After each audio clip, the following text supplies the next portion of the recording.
সাধারণ পরিবার, অথচ দেখে বোঝার উপায় নেই বৃদ্ধা থেকে বাচ্চা এরা সবাই প্রতারক চক্রের সদস্য।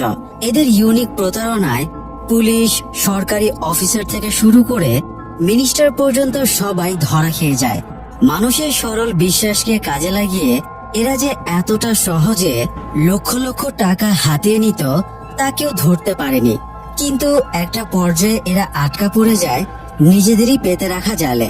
সেখান থেকে উদ্ধার পেতে তারা ইতিহাস তোলপাড় করে দেওয়া টোল প্লাজা স্ক্যামিং এর প্ল্যান করে।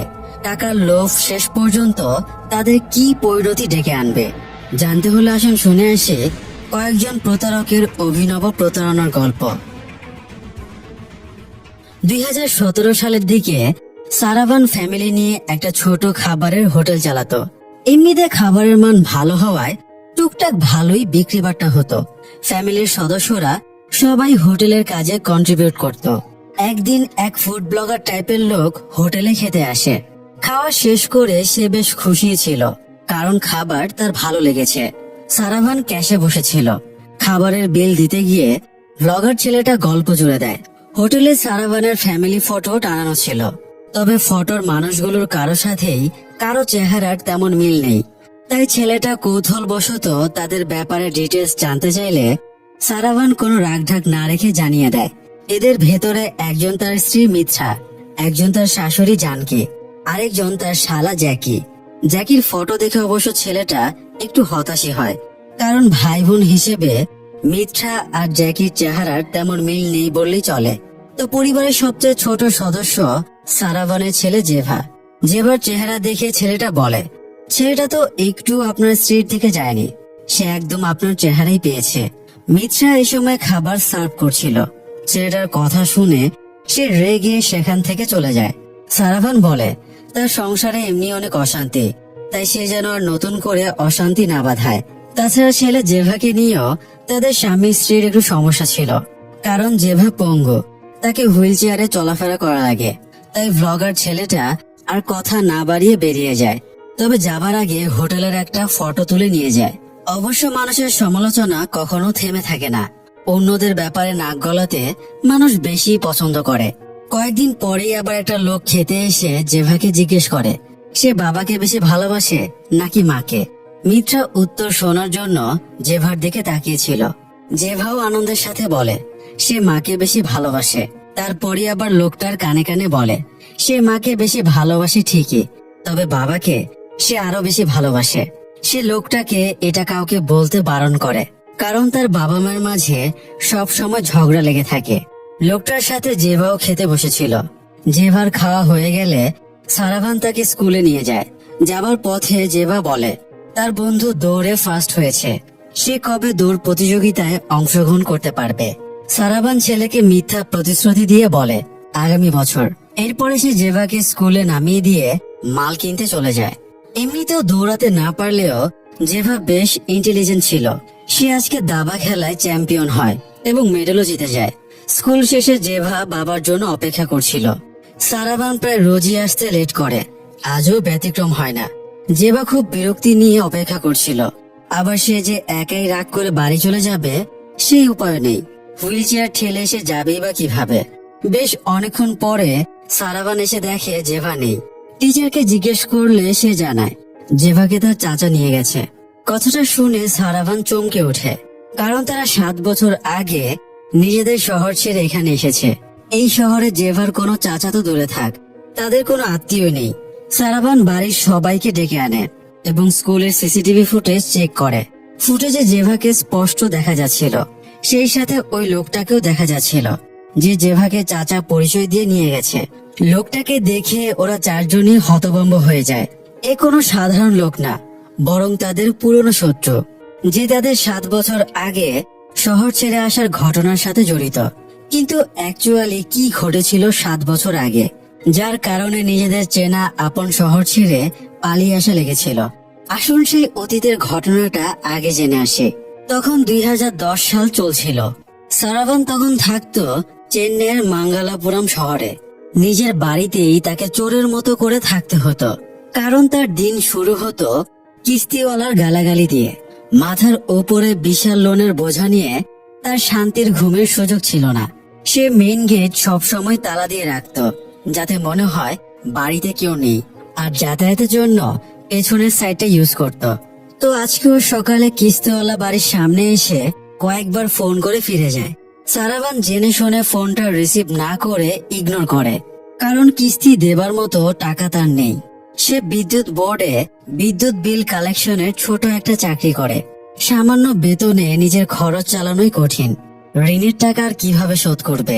সারাভান রেডি হয়ে বেরিয়ে চট্টিয়ানার হোটেলে খেতে যায়।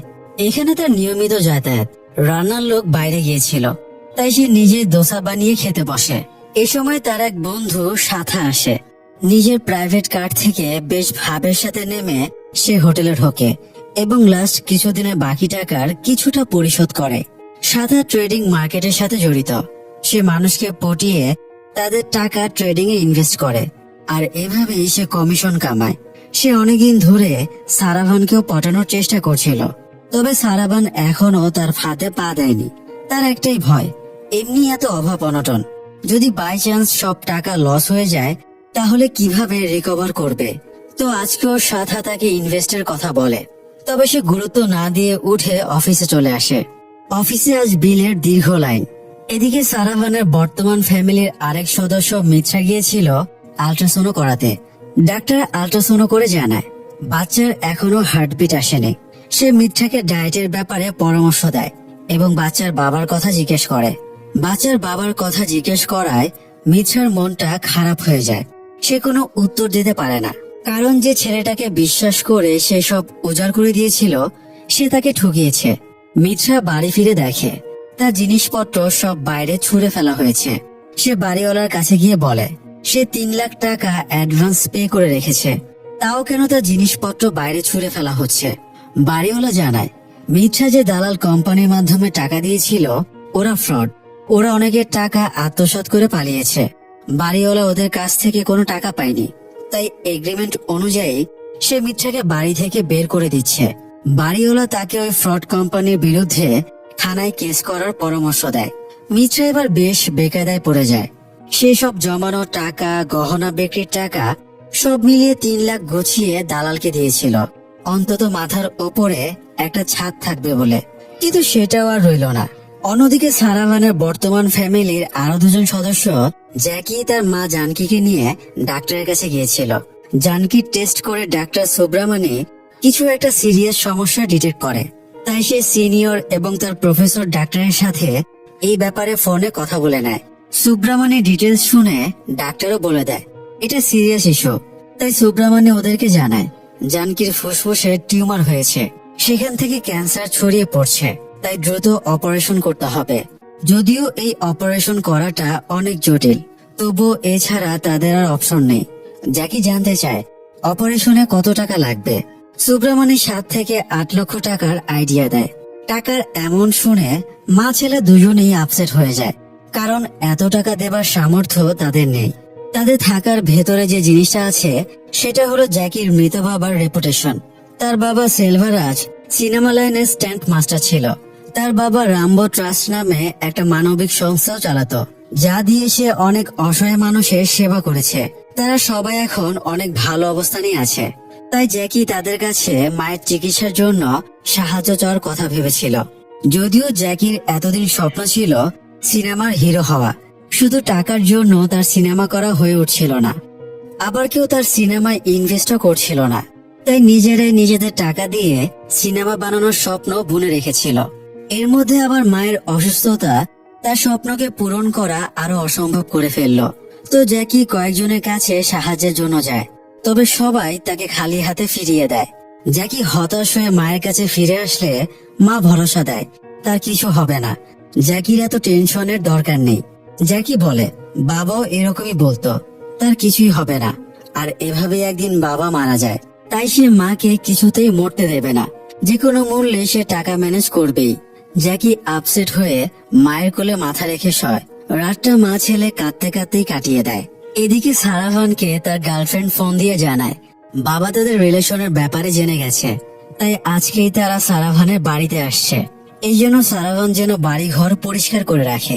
এটা শুনে সারাভান ছুটে বাড়ি চলে যায়। এবং দ্রুত সব পরিষ্কার করে ফেলে। তার গার্লফ্রেন্ডের বাবা বেশ বড় বিজনেসম্যান। সে সারাভানকে এই জন্যই দেখতে এসেছে, কারণ সারাভান সরকারি চাকরি করে। ফাইন্যান্সিয়াল কন্ডিশন যেমনই হোক, সরকারি চাকরি শুনলেই মানুষের মন গলে যায়। সারাভান জানায় তার চাকরির ইচ্ছা ছিল না। মায়ের মৃত্যুর পরে সে চাকরি করতে বাধ্য হয়েছে। তার সবসময় ইচ্ছে লাইফে অনেক বড় কিছু করার। তার স্বপ্ন সেও একদিন অনেক বড় বিজনেসম্যান হবে। সারাভান মিষ্টি মিষ্টি কথায় সবাইকে প্রায় ম্যানেজ করেই ফেলেছিল, কিন্তু এ সময় বাড়িতে কিস্তিওয়ালা চলে আসে এবং সারাভানকে কড়াভাবে বাইরে ডেকে যাচ্ছে তাই ভাবে অপমান করে। সারাভান তাকে আস্তে কথা বলতে রিকোয়েস্ট করে, কিন্তু সে কোনো কথা শোনে না। সারাভান বলে সে 5 বছর ধরে কিস্তি দিচ্ছে, তাও মূল টাকা শোধ হচ্ছে না, উল্টো সুদের পরিমাণ বেড়ে যাচ্ছে। সারাভান আফসোস করে তার মায়ের ভুলের খেসারত তাকে দিতে হচ্ছে। সে এবার হতাশ হয়ে বলে সে আর কিস্তি ফিস্তি দেবে না, সে থানায় কেস করবে। কিস্তিওয়ালা এতেও কোনো ভ্রুক্ষেপ করে না। সে কিস্তি শোধের জন্য থ্রেট দিয়ে চলে যায়, তবে ক্ষতি যা হবার ততক্ষণে হয়ে যায়। গার্লফ্রেন্ডের বাবা বিয়ে ভেঙে দিয়ে চলে যায়। মেয়েটা বাবাকে বোঝানোর চেষ্টা করে সারাভান ভালো ছেলে, কিন্তু তার বাবা বলে সে খোঁজ নিয়েছে, এই ছেলের অনেক জায়গা থেকে লোন নেওয়া আছে।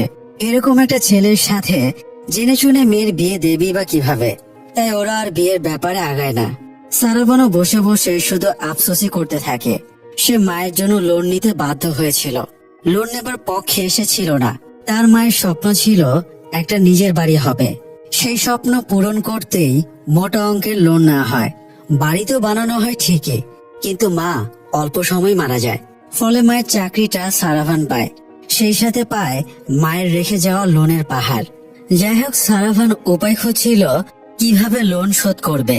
সারাভানের সাথে নির্ঘুম টেনশনে রাত কাটাচ্ছিল আরো 3 জন, মিত্রা, জানকি এবং জ্যাকি। কিন্তু 3 জনের জীবনী ক্রমাগত জড়িয়ে পড়ছিল নানান ঝামেলায়। মানুষের কাছে সাহায্যের চেয়ে তিরস্কারই তারা বেশি পাচ্ছিল। ফলে এক নারকীয় সময় তারা পার করছিল। এদিকে শহরে এক পুলিশ অফিসার ইন্সপেক্টর কল্যাণ সুন্দরামকে নিয়ে অনেক চর্চা হচ্ছিল। অপরাধীদের ত্রাস ছিল এই সুন্দরাম। সে এই শহরে আসার পর থেকেই ক্রাইম রেট শূন্যের দিকে নেমে গেছে, কারণ সে কোনো নিয়মের তোয়াক্কা করে না। অপরাধীদের সাথে বিন্দুমাত্র সমঝোতাও সে করে না। কিছুদিন আগেও সে এক ফ্রড ড্রাগ চোরাচালানকারী দম্পতিকে মেরে হাত ভেঙে দিয়েছিল। অপরাধীদের প্রতি তার বিন্দুমাত্র সিম্প্যাথি ছিল না, তাই সাধারণ মানুষ তাকে খুবই সম্মান করত। কিন্তু মিডিয়া তো সবকিছুর বিপরীত। মিডিয়া যতটা পারে সুন্দরামের ক্রিটিসাইজ করতে থাকে, তবে সুন্দরাম থেমে থাকে না। সে নিজের মতো দায়িত্ব পালন করেই যায়। সারাভান ইন্সপেক্টর কল্যাণ সুন্দরামের কবলে পড়ে, তবে এক্ষেত্রে সুন্দরাম দোষ সারাভানের ওপরই চাপিয়ে দেয়। যেহেতু সারাভান লোন নিয়েছে, তাই আইনত তাকে লোন শোধ দেওয়াই লাগবে। সুন্দরাম তাকে ঠিকঠাক লোন পরিশোধ করার নির্দেশ দেয়। সারাভান ফিরে এসে চুটিয়ানার হোটেল থেকে খেয়ে বের হচ্ছিল। তখন চুটিয়ানা তার 12টা ব্যবসা প্রতিষ্ঠানের বিদ্যুৎ বিলের কাগজ এবং টাকা সারাভানকে দিয়ে সেগুলো পরিশোধ করে দিতে বলে। লাস্ট ডেটের এখনো প্রায় 20 দিন বাকি আছে, তাও এত আগে বিল দেওয়ায় সারাভান অবাক হয়। চুটিয়ানা জানায় লাস্ট ডেটে ভিড় অনেক বেশি হয়, তাই আগে ভাগই দেওয়া ভালো। এই ঘটনার পর থেকে সারাভান একটা নতুন আইডিয়া পেয়ে যায়। সে খেয়াল করে অনেকে ভিড় হবার আতঙ্কে লাস্ট ডেটের অনেক আগেই বিল পরিশোধ করে দেয়। সারাভান এই ব্যাপারটাকে টাকা ইনকামের একটা উপায় হিসেবে ভাবতে থাকে। এ সময় আবার কিস্তিওয়ালা অফিসেও কিস্তি নিতে চলে আসে। এখানে সিন ক্রিয়েট হবে ভেবে সারাভান চুটিয়ানার দেওয়া বিলের টাকা থেকে এই মাসের কিস্তির টাকাটা কিস্তিওয়ালাকে দিয়ে দেয়। আপাতত কিস্তি পরিশোধ করা যাক। যেহেতু বিলের লাস্ট ডেটের 20 দিন বাকি আছে, তাই অন্য উপায় ভেবে নেওয়া যাবে। এদিকে মিত্রা যেভাবে নিজে ধোঁকা খেয়েছিল, ঠিক সেই পদ্ধতিটাই সে নিজের খারাপ সময়কে রিকভারির জন্য ইউজের প্ল্যান করে। সে এবার নিজেই একটা ফেক প্রপার্টি ম্যানেজমেন্ট কোম্পানি খোলে। যদিও কোম্পানির অস্তিত্ব ছিল না, তবে সে একটা ঝাঁকানাকা বিজনেস কার্ড ঠিকই বানিয়ে ফেলে। এরপর সে বাড়িওয়ালাদের কাছে যাওয়া শুরু করে। যেসব বাড়িওয়ালা একটু দূরে থাকে, নিজেদের অন্য বাড়ির ঠিকঠাক ভাবে রক্ষণাবেক্ষণের সময় পায় না, সে ওদেরকে টার্গেট করে। মিত্রা টপ দেয়, আমাদের কোম্পানি আপনার বাড়িটাকে ভাড়া নেবে, এরপরে সেটা যথাযথ ভাড়াটিয়াকে ভাড়া দেবে। প্রতি মাসে আপনাকে সময় মতো ভাড়ার টাকা পৌঁছে দেওয়া আমাদের দায়িত্ব। ভাড়াটিয়া যদি কোনো মাসে ভাড়া নাও দেয়, তবুও আমাদের কোম্পানি থেকে আপনাকে ভাড়ার টাকা ঠিকই পৌঁছে দেওয়া হবে। বাড়ির রক্ষণাবেক্ষণ সহ যাবতীয় সব ব্যাপার আমরাই তদারকি করব। আপনাকে কষ্ট করে বাড়িতে যাবার দরকার নেই। আর এত সব সার্ভিসের বিনিময়ে আমরা মাত্র 10% কমিশন নেব। তাও আপনাকে এই টাকা দেওয়া লাগবে না, আমরা ভাড়াটিয়ার কাছ থেকে কমিশনের টাকা কালেক্ট করে নেব। মিত্রা ভরসা দেয়। তাদের কোম্পানি 1998 সালে প্রতিষ্ঠিত হয়েছে, আর এত বছর তারা সুনামের সাথে সার্ভিস দিচ্ছে। সে বাড়িওয়ালাদের এত সুন্দরভাবে পুরো প্যাকেজটা বোঝায় যে বাড়িওয়ালারাও অটোমেটিক পটে যায়। এত সুযোগ সুবিধা দিলে তো রাজি না হয়ে আর উপায় থাকে না। তো মিত্রা এবার কোম্পানির নামে একটা পার্সোনাল অফিস খুলে বসে যায়। ভাড়াটিয়ার একটা ভালোবাসার খোঁজে সিকিউরিটি লাখ লাখ টাকা জমা করতে শুরু করে। মিত্রা জাস্ট প্রথম ক্লায়েন্টের কাছ থেকেই 5 লাখ টাকা হাতিয়ে নেয়। যদিও তার মানুষকে কনভিন্স করার দক্ষতা আল্ট্রা লেভেলের। ক্লায়েন্ট টাকা দিলে সে না গুনেই রেখে দিত। ক্লায়েন্ট যদি বলতো টাকাটা গুনে নেন, কমও তো থাকতে পারে। মিত্রা তখন বলতো 10 বছর ধরে কোম্পানি চালাচ্ছে, ফ্রড মানুষকে আমরা মুখ দেখে চিনে ফেলি, আপনি কম দেবার মানুষ না। মিত্রার কথা শুনে ক্লায়েন্ট আরো গদমদ হয়ে যেত। তবে মিত্রা কখনোই ভাড়াটিয়াদের বাড়িওয়ালার আসল অ্যাড্রেস দিত না। তাদের বোঝাতো বাড়িওয়ালা বিদেশে আছে। এদিকে জ্যাকি মায়ের অপারেশনের টাকা ম্যানেজ করতে না পেরে বাধ্য হয়ে বাবার ট্রাস্টের নামে সোশ্যাল মিডিয়াতে সাহায্য চেয়ে পোস্ট করে। রাতে পোস্ট করে সকালে ঘুম থেকে উঠে এসে দেখে অলরেডি 25,000 টাকা অনুদান তার অ্যাকাউন্টে ঢুকে গেছে। মাকে গিয়ে সে খবরটা জানাতে না জানাতেই আরো 5,000 টাকা ঢুকে যায়। এতে তাদের আশা জন্মায়, যাক এবার হয়তো অপারেশনের টাকাটা ম্যানেজ হবে। এবং হয়ও তাই। তারা অপারেশনের জন্য পর্যাপ্ত টাকা নিয়ে ডাক্তার সুব্রামানির কাছে যায়। ততক্ষণে সুব্রামানি তার সিনিয়র প্রফেসরের কাছে নতুন রিপোর্টটা পাঠিয়ে দেয়। এবার প্রফেসর রিপোর্ট দেখে সুব্রামানিকে বকাঝকা শুরু করে, কারণ গতবার সুব্রামানি তাকে ভুলভাল ডিটেলস দিয়েছিল। রিপোর্ট অনুযায়ী জানকীর কোনো টিউমার নেই। সুব্রামানি দ্রুতই পরিস্থিতি সামলে নেয় এবং ওদেরকে বোঝায় আগের রিপোর্টে টিউমার ছিল, তবে নতুন রিপোর্টে আর টিউমার দেখাচ্ছে না, তাই অপারেশনের দরকার নেই। জ্যাকি বলে ডাক্তারের কথা শুনে সে গুগলে সার্চ করেও দেখেছে, সেই হিসেবে তার মায়ের ক্যান্সার হবার কথা। তবে সুব্রামানি বোঝায় এরকম কিছুই হয়নি, তারা নিশ্চিন্তে বাড়ি যেতে পারে। জ্যাকি আর একটু ঘাটছিল, তবে তার মা তাকে চুপ করিয়ে দিয়ে বলে, হারামজাদা তুই ডাক্তারের চেয়ে বেশি বুঝোস। তো মায়ের ধমকে জ্যাকি আর কিছু বলে না। বাড়ি ফিরে জ্যাকি বলছিল অপারেশনের জন্য যারা টাকা দিয়েছিল সে ওদের টাকা ফিরিয়ে দেবে। তবে তার মা বাধা দিয়ে বলে তারা এই টাকা ফিরিয়ে দেবে না। জ্যাকি বলে মানুষ তার বাবা রামবো ট্রাস্টের ওপরে বিশ্বাস করে টাকা পাঠিয়েছে, তাদের টাকা আত্মসাৎ করা উচিত হবে না। বেশি নীতি কথা বলায় জানকি জ্যাকিকে একটা চড় মেরে দেয় আর বলে তোর বাবাও সৎ মানুষ ছিল, দিন শেষে সততা দিয়ে সে কিছুই করতে পারেনি, তাই তার ট্রাস্টের নাম ভাঙিয়েই এখন আমরা ইনকাম করব। জানকির ইচ্ছে ছিল ট্রাস্টের নামে মানুষের টাকা আত্মসাৎ করে তারা প্রোডাকশন হাউস খুলবে আর জ্যাকিকে হিরো বানাবে। জ্যাকির এতে সমর্থন ছিল না, যদিও তবুও সে মায়ের জন্য রাজি হয়ে যায়। এই সময় একজন ডোনেশনের জন্য ফোন করলে জানকি ফোন রিসিভ করে এবং অসহায় কণ্ঠে কথা বললে লোকটার সাথে সাথে বিশ্বাস করে 10,000 টাকা পাঠিয়ে দেয়। আরেকদিকে সারাভানও থেমে নেই। সে চুট্টিয়ানার বিদ্যুৎ বিলের টাকা সরকারি কোষাগারে জমা না করে জাস্ট হাতে লেখা স্লিপ নিয়ে গিয়ে চুট্টিয়ানাকে দেয়। সারাভান বোঝায় অফিসের প্রিন্টার খারাপ হয়ে গেছে, তাই বিল পরিশোধের অনলাইন স্লিপ দিতে পারছে না, তাই হাতে লেখা স্লিপ দিচ্ছে। চুট্টিয়ানাও সারাভানের কথা বিশ্বাস করে নেয়। এতে সারাভান বুঝে যায় মানুষকে টুপি পরানো কতটা সহজ। সারাভান এবার তার বন্ধু সাথার কাছে যায় এবং জানতে চায় কিভাবে একদিনে প্রফিট কামাতে পারবে। সে সাথাকে আসল ঘটনাটা বুঝিয়ে বলে। সাথা জানায় সে একটা ট্রেডিং কোম্পানিতে চাকরি করে, সেখানে সে প্রায় 1 বছর ধরে আছে। শহরের অনেক বড় লোকেরা তাদের কোম্পানির মাধ্যমে ট্রেডিং করে। তাদের অ্যানালিস্ট যখন যেখানে টাকা ইনভেস্ট করতে বলে সেখানে ইনভেস্ট করা হয়, আর যেখান থেকে টাকা উইথড্র করে নিতে বলে সেখান থেকে উইথড্র করে নেওয়া হয়। সাথা কাজের মাঝে বুঝতে পারে তার কলিগেরা পার্সোনাল ট্রেডিংও করে। সেখান থেকে সে অনেক অ্যানালিসিস করে বুঝতে পেরেছে একদিনে 60% পর্যন্ত প্রফিট করা সম্ভব। সারাভান সব শুনে ইনভেস্ট করতে রাজি হয়ে যায়। পরের দিন সারাভান অফিসে গিয়ে প্রিন্টারের ভেতরে একটা লোহার বল ফেলে দেয়। তার পাশের কাউন্টারে আরেকজন সিনিয়র স্টাফ বসতো। লোকটা সবসময় কাজে ফাঁকি দেবার সুযোগ খুঁজতো। সারাভান তাকে ডেকে বলে তার প্রিন্টার কাজ করছে না। লোকটা প্রিন্টার দেখে বলে ওসব ওল্ড মডেলের প্রিন্টারে এরকম সমস্যা হয়। সে সবাইকে ম্যানুয়াল হাতে লেখা রিসিট দিতে বলে আর প্রিন্টার নষ্টের অজুহাতে সে বাইরে চলে যায়। এতে সারাভানের ফিল্ড ফাঁকা হয়ে যায়। সে সব গ্রাহকের বিলের ডিটেলস রেজিস্টারে লিখে নেয় এবং টাকাগুলো নিজের ব্যাগে ভরতে শুরু করে। বিল গ্রহণ শেষ হয়ে গেলে সে একটা চুম্বকের সাহায্যে লোহার বলটা প্রিন্টার থেকে বের করে নেয়। এভাবে সেদিনের মতো ম্যানেজ করা সব টাকা সে সাথাকে ইনভেস্ট করতে দেয়। এভাবে প্রতিদিন একই সিস্টেমে সারাভান মানুষের টাকা হাতাতে শুরু করে। তবে তার এই বারবার প্রিন্টার নষ্টের নাটক তাদের বস গোপী সন্দেহ করে। যদিও সারাভানের পাশের কাউন্টারের কলিগ গঙ্গারাম তাকে কয়েকবার বাঁচিয়ে নেয়। আসলে প্রায় সে সারাভানের কাঁধে কাজের দায়িত্ব চাপিয়ে বাইরে চলে যেত। এই জন্য সে সারাভানকে ফেভার করত। তবে সে তো আর জানতো না সারাভান কত বড় গেম খেলছে। তো প্রায় দিন 10 পরে সাথা তাকে 2 লাখ টাকা ইনভেস্টের ওপরে 1 লাখ টাকা প্রফিট দেয়। তবে সারাভান এইটুকুতে সন্তুষ্ট ছিল না। নিজেদের ভাগ্য পরিবর্তনের জন্য সে আরো বড় কোপ মারতে চাইছিল। তাই সারাভান সাদাকে বলে সে ইনভেস্টমেন্ট কোম্পানি খুলবে। মানুষকে 20% প্রফিট দেবার নামে ইনভেস্টমেন্ট কালেক্ট করে সাথাকে দেবে।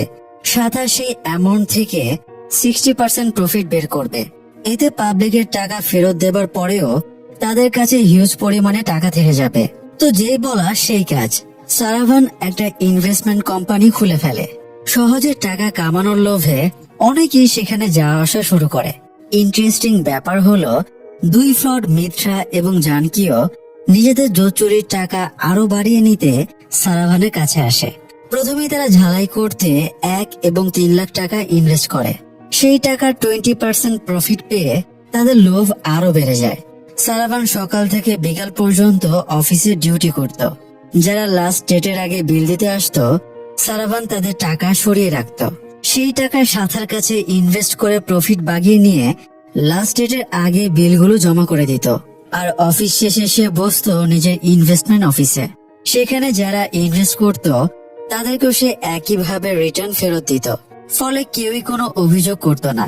অল্প সময় সারাভান নিজের অবস্থার উন্নতি করে ফেলে, এমনকি গাড়িও কেনে। এরপরে সে গার্লফ্রেন্ডের বাড়িতে গিয়ে বিয়ের প্রপোজাল দিলে মেয়ের বাবা রাজি হয়ে যায়। খুব দ্রুতই তাদের এঙ্গেজমেন্টও হয়ে যায়। এরপরেও সারাভান থামে না, সে নিজের স্ক্যাম চালিয়ে যায়। এবার অতিরিক্ত লোভে মিত্রা 82 লাখ এবং জানকী তার সমস্ত সঞ্চয় 53 লাখ টাকা ইনভেস্ট করে দেয়। এছাড়াও আরো অনেকেই সারাভানকে ভরসা করে ইনভেস্ট করে। ফলে সারাভানের হাতে বেশ মোটা অঙ্কের টাকা চলে আসে। আবার তার গার্লফ্রেন্ডও বলে বিয়ের পরে তার বাবা একটা টোল গিফট করবে। এই টোল থেকেও মাসে অন্তত 10 লাখেরও বেশি টাকা আসে। তবে সেসব তো পরের কথা। সারাভানের কাছে বর্তমানে ইনভেস্টমেন্টের যা পুঁজি আছে সেটা সে আরো বড় কোথাও লাগাতে চাইছিল। সারাভানের এক কলেজ ফ্রেন্ড ছিল, নাম সাবারি। সে সারাভানকে একটা অফার দিয়েছিল, বন্দরে জাহাজের একটা বিশাল চালান আসবে। চালানটা বাইরে পার করতে পারলে 2 দিনের ভেতরে 20 কোটি টাকা পাওয়া যাবে। এর মধ্যে রিটার্ন সহ সারাভানকে 15 কোটি টাকা দেওয়া হবে। সারাভান এতে রাজি হয়ে যায়। সে সাথাকে ব্যাংক থেকে সমস্ত টাকা তুলে আনতে বলে। সব টাকা তুলে আনার পরেও তাদের কম পড়ছিল। সাথা বলে তাদের বাড়িতে 50 লাখ টাকা আছে, সে ওটা নিয়ে আসছে। সারাভান বলে সে অফিসে যাবে, গিয়ে বিদ্যুৎ বিলের যা কালেকশন হয় নিয়ে আসবে। কিন্তু অফিসে গিয়ে সারাভান একটু ধাক্কা খায়, কারণ তার কাউন্টারে গোপী স্যার বসেছিল। গোপী বলে সারাভান শুধু ঘ্যান ঘ্যান করে, তার প্রিন্টার খারাপ, অথচ এখন তো ঠিকই চলছে। সারাভান বলে সব সময় খারাপ থাকে না, মাঝে মধ্যে ডিস্টার্ব দেয়। গোপী আর কিছু না বলে উঠে গঙ্গাধরের কাউন্টারে বসে। এতে সারাভানের জন্য আরো বেশি সমস্যা হয়ে যায়। গোপী জানায় গঙ্গাধর মেডিকেল লিভে আছে, তাই সে সারাভানকে বিল কালেকশনে হেল্প করবে। সারাভান বাইরে এসে গঙ্গাধরকে ফোন করে, তবে গঙ্গাধর তো ছুটি নিয়ে রজনীকান্তের রোবট সিনেমা দেখে নাচানাচি করছিল। সারাভান কিভাবে গোপীকে সরাবে ভাবতে থাকে।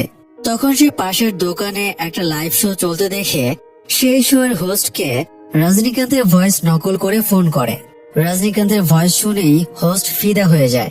সারাভান কৌশলে হোস্টকে রজনীকান্তের নম্বর বলে গোপীর নম্বর দিয়ে দেয়। আর শোটা যেহেতু লাইভ চলছিল, তাই হাজার হাজার দর্শক নম্বরটা তুলে নেয়। ফলে পরের মুহূর্ত থেকেই ক্রমাগত গোপীর নম্বরে ফোন এসে তার নাজেহাল অবস্থা হয়ে যায়। বারবার ফোন আসায় সে আর বিল কালেকশনে বসতে পারে না, তাই উঠে চলে যায়। সারাভান এতে ফাঁকা ফিল্ড পেয়ে আগে সিস্টেমে সবার টাকা নিজের ক্যাশে ঢুকিয়ে নেয়।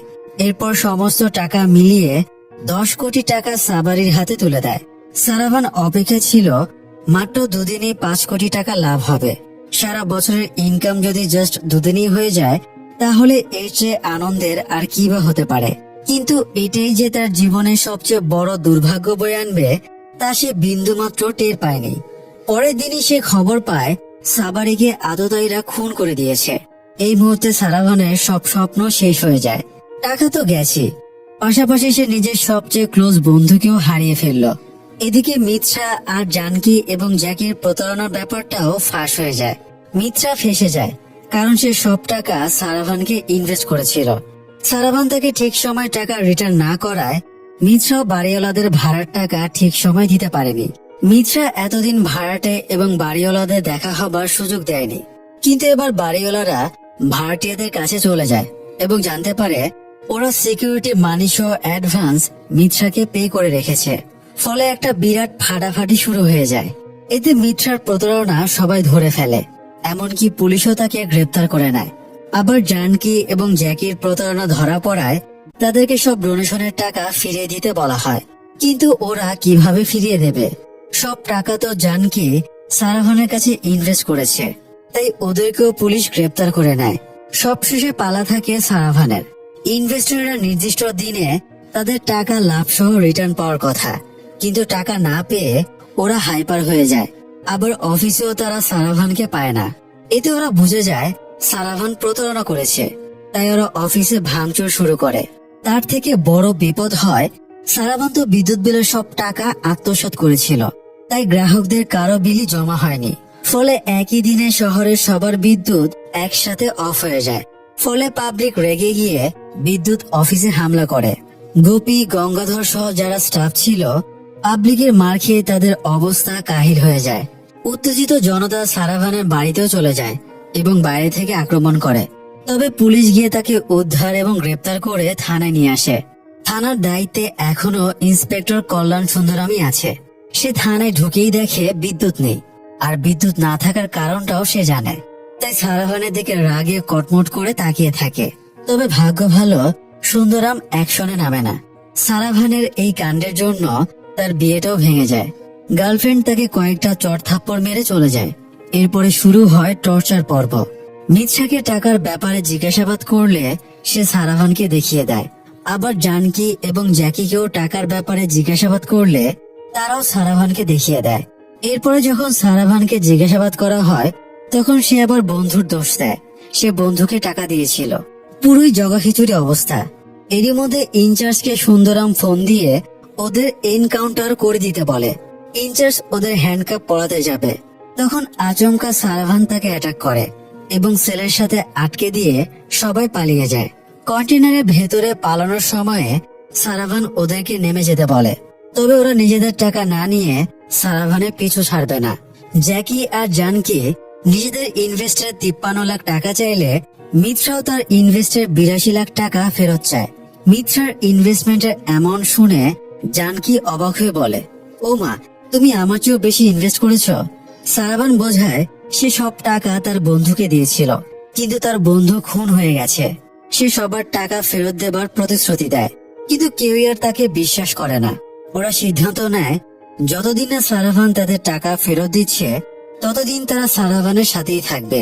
সেই থেকে এরা সবাই পরিবারের ড্রামা করে একসাথে আছে। আর মিত্রা এবং সারাভানের মাঝে কোনো স্বামী স্ত্রীর সম্পর্ক নেই।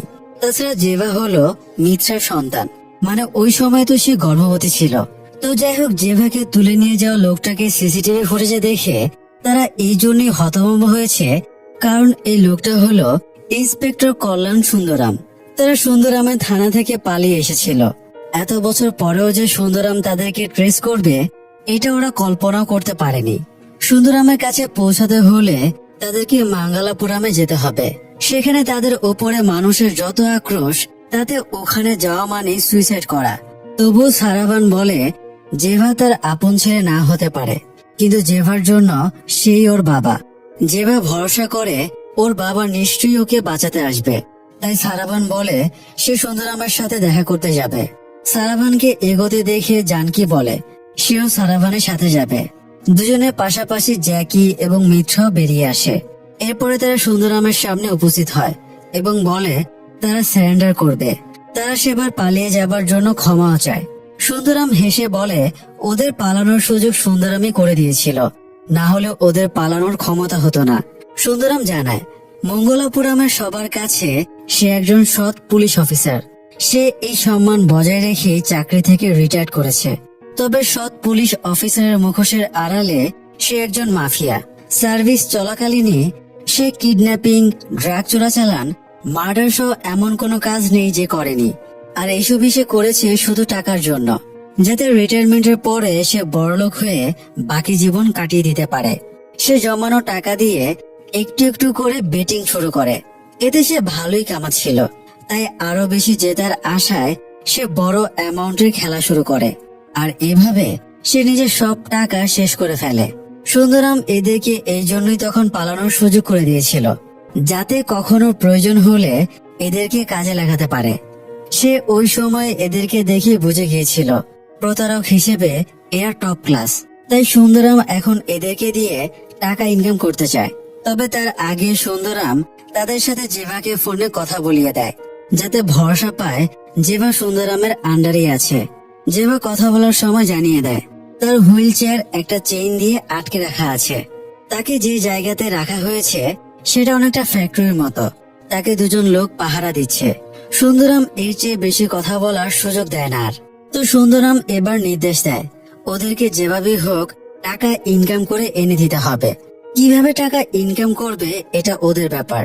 সুন্দরাম শুধু এই পরিমাণ টাকা চায় যা দিয়ে সে বাকিটা জীবন আরামায়েশে কাটিয়ে দিতে পারবে। যদি ওরা সুন্দরামের কথা না শোনে তাহলে সে জেভাকে আর ওদের কাছে ফিরিয়ে দেবে না। বাধ্য হয়ে সারাভান তার কথা মেনে নেয়। কিন্তু সুন্দরামের চাহিদা মতো কোটি কোটি টাকা ওরা কোথায় থেকে আনবে এটা ভেবে পাচ্ছিল না। অনেক ভাবার পরে সারাভানের খেয়াল হয় সে এই শহরে একটা বন্ধ টোল প্লাজা দেখেছে।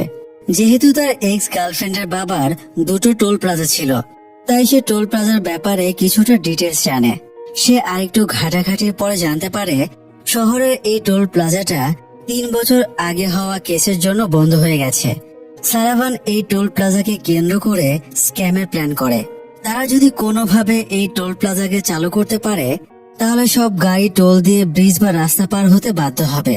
আর যেহেতু তারা ইলিগাল ভাবে টোল প্লাজা চালাবে, তাই একটা টাকাও সরকারি বা নির্মাণকারী প্রতিষ্ঠানে যাবে না। সব টাকা তাদেরই পকেটে ঢুকবে। প্ল্যান শুনে সুন্দরাম বেশ খুশি হয়। সে জানতো এরা ঠিক কোনো না কোনো উপায় ভেবে বের করবে। তবে সারাভানের প্ল্যান ছিল আরো অ্যাডভান্স। সে বোঝায় তারা বেশি দিন টোল প্লাজা স্ক্যাম চালিয়ে যেতে পারবে না। বেশি দিন চালাতে গেলে তারা ধরা পড়ে যাবে। তাই এই সময়ের ভেতরে তারা বড়জোর কোটি টাকার স্ক্যাম করতে পারবে। তাই সারাভান আরো একটা প্ল্যান সুন্দরামকে জানায়। এই জন্য সারাভান তার এক ইলেকট্রিক্যাল ইঞ্জিনিয়ার বন্ধুর সাথে সুন্দরামের দেখা করায়। ইঞ্জিনিয়ার একটা হাইড্রো জেনারেটর দেখায়, যেটা তেল ছাড়াই শুধু পানি দিয়ে বিদ্যুৎ উৎপাদন করতে পারে। সারাভান সুন্দরামকে বোঝায় এই জেনারেটরটা বাণিজ্যিকভাবে মার্কেটে এলে পুরো ইতিহাসই বদলে যাবে। তাই টোল প্লাজা থেকে ইনকাম হওয়া টাকা যদি সুন্দরাম এই প্রজেক্টে ইনভেস্ট করে তাহলে প্রোডাক্ট মার্কেটে ছাড়ার সময়ে তারা সুন্দরামের নামে পেটেন্ট করিয়ে দেবে। এতে ইন ফিউচার যত মানুষ এই জেনারেটর কিনবে সবারই সুন্দরামকে টাকা দেওয়া লাগবে। ফলে একবার ইনভেস্ট করে সুন্দরাম আজীবন পায়ের ওপরে পা তুলে খেতে পারবে। সুন্দরামের এই আইডিয়াটা ভালো লাগে, তাই সে ইঞ্জিনিয়ারের সাথে এগ্রিমেন্ট করে ফেলে। তো এরপরে শুরু হয় টোল প্লাজা স্ক্যামিং এর আইডিয়াকে বাস্তব রূপ দেবার কাজ। তারা নিজেদের চেহারা দিয়ে তো কিছু করতে পারবে না, কারণ আগে থেকে ওরা কেসে ফেসে আছে। তাই সিনেমার শুটিং এর নামে ওরা একটা মেকআপ আর্টিস্ট প্রোডাকশন থেকে নিজেদের কোরিয়ান ভাইবে মেকআপ করিয়ে নেয়, যাতে সহজে চেনা না যায়। এবার কাজ থাকে একটা লোকাল পত্রিকাতে নিউজ ছাপিয়ে সবাইকে জানানো যে টোল প্লাজা চালু হয়ে গেছে। এই জন্য তারা কোরিয়ান মেকআপে একটা ফটো তোলে। তারা নিউজ করবে একটা কোরিয়ান ফ্যামিলি এই টোল প্লাজাটার লিজ নিয়েছে। এই জন্য তারা একজন সাংবাদিককেও টার্গেট করে। সাংবাদিক অফিস শেষে বাড়ি ফিরছিল, তখন তারা পিছু নেয়। যদিও রাস্তায় ওদেরকে পুলিশ চেকপোস্টে আটকায়, তবে ওরা চুংপুং জাতীয় শব্দে নিজেদের ভেতরে কথাবার্তা বলায় পুলিশ এদের কথাবার্তা কিছু বুঝতে পারে না। আবার ওদের মেকআপও ফরেনারদের মতো ছিল, তাই পুলিশ আর ঝামেলা না করে ছেড়ে দেয়। সাংবাদিক ফ্ল্যাটে চলে গেলে তারা বাইরে গাড়ি নিয়ে দাঁড়ায়। সাংবাদিকের পিৎজা অর্ডার করা ছিল। জানকি সাংবাদিকের বদলে সেই পিৎজা রিসিভ করে। এরপরে মিত্রা পিৎজার মাংসের পিসগুলো বদলে দেয়, যেগুলোতে অজ্ঞান করার ঔষধ মেশানো আছে। এরপরে সারাভান পিৎজা ডেলিভারি বয় সেজে সাংবাদিককে পিৎজা দিয়ে আসে। পাশাপাশি দরজার লকের জায়গায় চুইংগাম বা কিছু একটা লাগিয়ে দেয়। এতে দরজা বন্ধ করলেও সেটা লক হয় না। সারাভান গাড়ির কাছে এসে অপেক্ষা করতে থাকে। সাংবাদিক পিৎজা খেয়ে কিছুক্ষণের ভেতরেই পেটে মোচড় দিয়ে ওঠে এবং এরপরে সেন্সলেস হয়ে যায়। তখন সারাভান আর মিত্রা ভেতরে ঢোকে। তারা অ্যাম্বুলেন্সকেও ফোন দিয়ে রাখে, যাতে তারা বেরিয়ে যাবার পরে সাংবাদিক চিকিৎসা পায়। তো ওরা সাংবাদিকের ল্যাপটপ অন করে টোল প্লাজা চালুর নিউজটা টাইপ করে এডিটরকে মেইল করে। কিন্তু সমস্যা হলো সাংবাদিকের ল্যাপটপের নেট তার অফিসের নেটওয়ার্কে কানেক্ট করা ছিল। তাই ওরা আরো একটা প্ল্যান খাটায়। সারাভান সাংবাদিকের অফিসের অ্যাক্সেস কার্ড, মোবাইল এবং ল্যাপটপটা নিয়ে তার অফিসে যায়। এবারও সারাভান পিৎজা ডেলিভারি বয় সেজে ঢোকে। রিসিপশনের স্টাফকে সে সাংবাদিকের ভয়েস নকল করে ফোনে পার্কিং লটে ডেকে নেয়। রাস্তা ফাঁকা হয়ে যাওয়ায় সারাভান ল্যাপটপ নিয়ে টয়লেটে ঢোকে এবং নেট কানেকশন অন করে এডিটরকে টোল প্লাজার নিউজটা পাঠিয়ে দেয়। এরপরে আবারও ইজিলি বেরিয়ে আসে। তারা এতক্ষণ জ্যাকিকে সাংবাদিকের ফ্ল্যাটে রেখেছিল, যাতে পরিস্থিতি বিগড়ে গেলে সে সামলাতে পারে। হঠাৎ সাংবাদিকের সেন্স ফিরে এলে পরিস্থিতি আসলেই বিগড়ে যায়। তখন জ্যাকি বাধ্য হয়ে সাংবাদিকের মাথায় আঘাত করে তাকে সেন্সলেস করে দেয়। এদিকে অ্যাম্বুলেন্সও সেখানে চলে এসেছিল, কিন্তু ওরা ভেতরে যাবার আগেই সারাভানকে ফিরে এসে ল্যাপটপ, মোবাইল, অ্যাক্সেস কার্ড রেখে আসতে হবে। তাই অ্যাম্বুলেন্স আটকাতে জানকি গাড়িটা রাস্তার মাঝখানে এনে রাখে। ফলে অ্যাম্বুলেন্স আর সামনে এগোতে পারে না। তাই যতক্ষণে অ্যাম্বুলেন্স পেছনের পথ দিয়ে ঘুরে সাংবাদিকের বাড়ির সামনে যায়, ততক্ষণে সারাভান সব জিনিসপত্র বাড়ির ভেতরে রেখে বেরিয়ে আসে। তাদের পরিশ্রমের ফল বের হয় পরের দিন সকালে। পত্রিকায় টোল প্লাজার নিউজটা ছাপানো হলে পাবলিক কনভিন্স হয়ে যায়। তবে শুধু পাবলিক কনভিন্স হলে তো হবে না, প্রশাসনও কন্ট্রোলে থাকতে হবে। এই জন্য তারা ডেপুটি চিফ মিনিস্টার এবং স্থানীয় এমএলএ সেন্থিলকে টার্গেট করে। তারা খোঁজ নিয়ে জানতে পারে মিনিস্টার একটা সেলুনে চুল কাটতে যায়। তাই সারাভানও সেখানে সেলুনের স্টাফ সেজে যায় এবং মিনিস্টারের চুল কেটে দেয়। চুল কাটার স্টাইলে মিনিস্টার খুবই খুশি হয়। সারাভান মিনিস্টারকে বোঝায় তাদের কাছে ভালো একটা আই মাস্ক এসেছে। ফেসে দিয়ে 5 মিনিট বসে থাকলেই সারাদিনের জন্য রিফ্রেশমেন্ট চলে আসবে। এটা শুনে মিনিস্টার রাজি হয়ে যায়। আসলে ওদের প্ল্যান ছিল মিনিস্টার আই মাস্ক পরে বসে থাকবে, আর সারাভান মিনিস্টারের মোবাইল থেকে তার ভয়েস নকল করে এমএলএ সেন্থিলকে ফোন করে টোল প্লাজার ব্যাপারে হেল্প করতে বলবে। প্ল্যান অনুযায়ী জ্যাকি এমএলএ সেন্থিলের কাছে রাপ্তা কোম্পানির স্টাফ সেজে যায়। জ্যাকি সেন্থিলকে জানকির সাথে ভিডিও কলে কানেক্ট করে দেয়।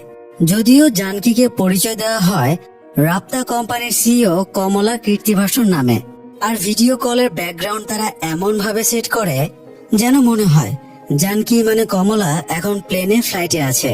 সেন্থিলের সাথে ভিডিও কলে কানেক্টের সময়ে জানকি আরেকজনের সাথে ফোনে কথা বলছিল। সে এমন ভান ধরেছিল যেন মিনিস্টারের সাথে ফোনে কথা বলছে।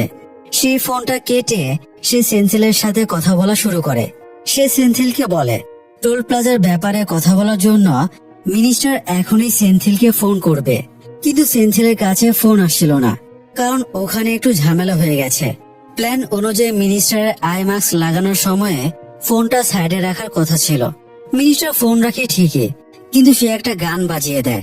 এখন গান অফ করে তো সারাভান এমএলএ কে ফোন করতে পারবে না, তাই সে মুশকিলে পড়ে যায়।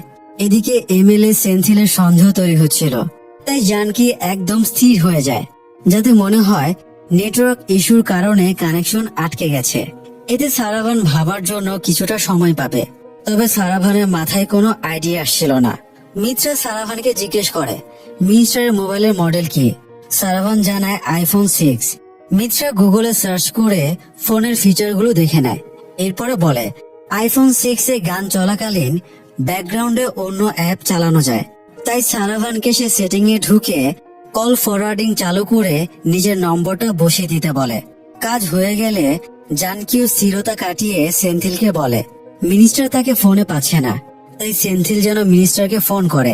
তো সেন্থিল মিনিস্টারকে ফোন করলে সেটা ফরওয়ার্ড হয়ে সারাভানের নম্বরে চলে আসে। তখন সারাভান মিনিস্টারের ভয়েস নকল করে টোল প্লাজার ব্যাপারে সব রকম হেল্পের নির্দেশ দেয়। এটা মিনিস্টারের নির্দেশ ভেবে সেন্থিলও মেনে নেয়। পার্টির হাই কমান্ডের নির্দেশ সে অমান্য করেই বা কিভাবে। তো সবই ঠিক হয়ে গেল, তবুও সমস্যা থেকে যায় পুলিশের। পুলিশ যে কোনো সময় তাদের টোল প্লাজায় রেড দিতে পারে, এই জন্য পুলিশকেও সামলাতে হবে। তাই সারাভান আরো একটা মাস্টার প্ল্যান বানায়। সারাভান সিনিয়র সিটিজেন সেজে থানায় গিয়ে বলে সে রাপ্তা টোল প্লাজার বিরুদ্ধে কেস করতে চায়, কারণ ওটা অবৈধ টোল প্লাজা। এছাড়া সে মিনিস্টারের নামেও কেস করার কথা বলে। একজন পাবলিক এসে মিনিস্টারের নামে কেস করতে চাইছে, ব্যাপারটা বেশ গুরুতর। তাই ইন্সপেক্টর এমএলএ সেন্থিলকে ফোন করে ব্যাপারটা জানায়।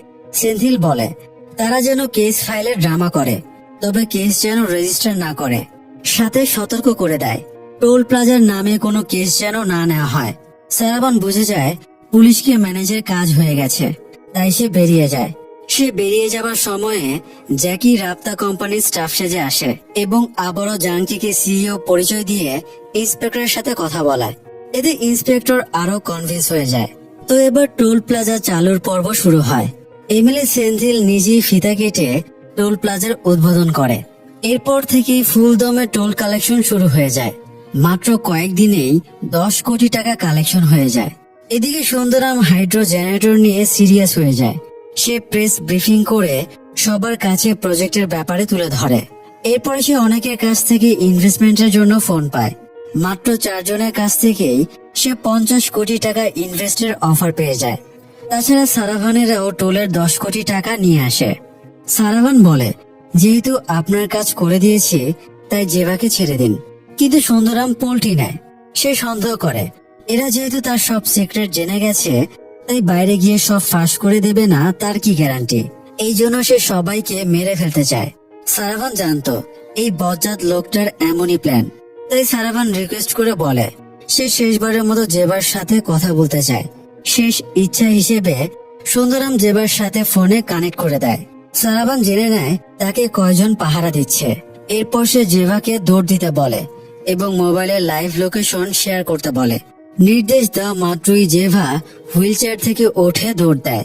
আসলে জেভার পায়ে কোনো সমস্যা নেই, সে একদমই স্বাভাবিক। ভালো স্কুলে কম খরচে পড়ানোর জন্য সারাভান তাকে পঙ্গু নাটক করতে বলেছিল। সব শুনে সুন্দরাম একটু অন্যমনস্ক হয়ে যাওয়ায় ওরা আচমকা অ্যাটাক করে সুন্দরামের গানটা নিয়ে নেয়। এরপরে টাকার ব্যাগ সহ বাইরে বের হতেই সেখানে সারাভানের বন্ধু সাথা গাড়ি নিয়ে চলে আসে। সারাভান আগেই তাকে কল করে রেখেছিল এরকম মুহূর্তে সাহায্য লাগবে।